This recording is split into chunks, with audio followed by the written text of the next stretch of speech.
مطعم شعبي جديد من دبي بمنطقة القصيص. هيك القعدات برا، هذا المطعم من جوا. صحن الخضرة أهم شيء بالدنيا. وهي البحري، يا عيني على البحري. هذا هندي ملباري. مو بسبايسي. ناخذ هي، لا ابدا مو سبايسي. شوفوا لي الجمال هون، شوفوا لي المنظر الثاني هذا. الله اكبر.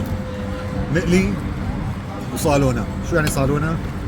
يعني بالجريفي، يعني يعني مثل ما نحن بنقول ببلاد الشام يا خاني. تتبيله هنديه سبايسي شعبيه جدا، واطيب من مشي 5 نجوم. بسم الله.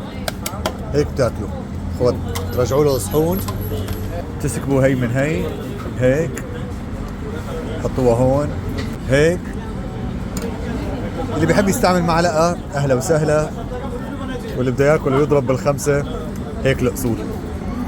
هاي اللقمه هيك بالمعلقه مشان الذوق اول شيء على الكاميرا. بسم الله. وراء الكواليس بس الشجعان منكم بيقدروا يجوا لهون.